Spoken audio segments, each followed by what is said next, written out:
We're getting rid of regulations that don't work. Ha! He says that every few years.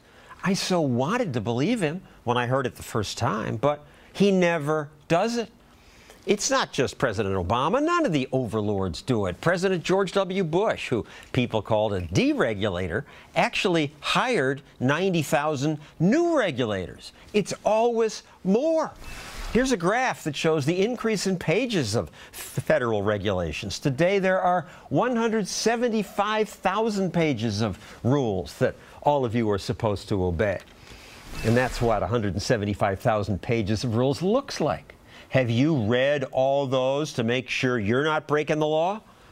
Of course not. And yet any of them could get you into trouble. And this is just what the federal overlords impose. States and local governments have more rules. Susan Dudley was in charge of President Bush's Office of Regulatory Affairs, and she's the author of the book Regulation.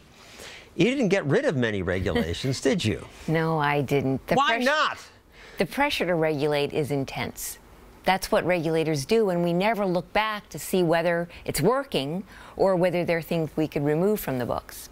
And we get more regulations because of an evil partnership some people call, one economist named it, Baptists and bootleggers. Explain. Bootleggers of the 20th century South who benefited from the ban of liquor sales on Sundays. But they couldn't get politicians to ban it because it would put money in their pockets. So instead they relied on the Baptists, who also favored the Sunday bans for moral reasons. And you see that again and again, this bootlegger Baptist. And that's how we get things like the ethanol subsidies. Ethanol, yeah, ethanol regulations are a perfect example. It's been shown to be harmful to the environment. It raises food prices, hurting people domestically and internationally. And even the environmentalists have wised up to this. They've now wised up to it. So the Baptist argument is a little different now. It's that, well, it's protecting American farms in a way of life. The Baptists in this case are the environmentalists, and the business side are the ethanol producers and the farmers. It's the corn and soy farmers that benefit. In fact, the Today Show recently ranked Des Moines, Iowa as the richest city in the nation. Really? Yeah. The Today Show. Energy efficient appliances. Sounds good. Save people electricity. When we go in to look at the two dishwashers, one costs a lot more up front, and they say, but it's better. It'll save you money over the long run. And we choose the cheaper one because we make some trade-offs. Well, the way they can avoid that is they ban the cheaper ones, and now we all have to buy the more expensive. So the manufacturer, who had the fancy machine that was expensive and nobody wanted, gets together with the environmental zealots, and they get a law. You actually might want a toilet you don't have to flush twice, or a dishwasher that gets your dishes clean. And the regulations keep coming. Now we have e-cigarettes, which may be a great way to help some people quit. But the busybodies are piling right on. Yes, FDA is proposing standards for e-cigarettes that would regulate them like other cigarettes, even though it would seem that the health benefits not only for the smoker, because all the carcinogens aren't there in the e-cigarette, but also the secondhand smoke isn't there. But it's new, and it might hurt some people. It frightens people.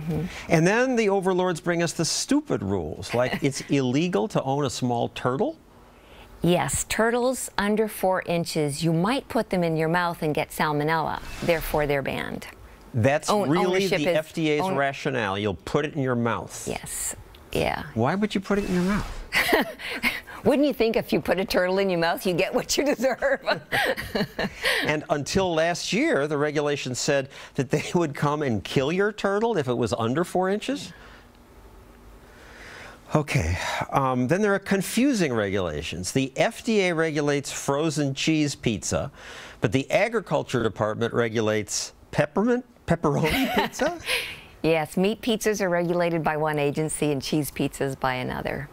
And you may not have realized that your pizza has identity standards. In order to be called something, it has to pass approval of these agencies.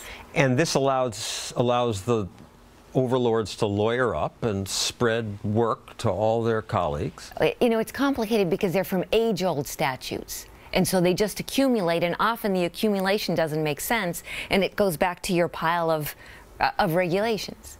They almost never go away. They're encrusted like barnacles. They keep adding more. Speaking of old ones, people with type 1 diabetes are not allowed to drive commercial vehicles across state lines without getting special permission from the Department of Transportation? Yeah, that's right. So you can't take your cupcakes across the state line to a bake sale. Well, if they have diabetes, they shouldn't have. In a commercial vehicle, yeah. But there are 3 million people with type 1 diabetes. And the treatment, the controls for diabetes have changed so much since those regulations were written.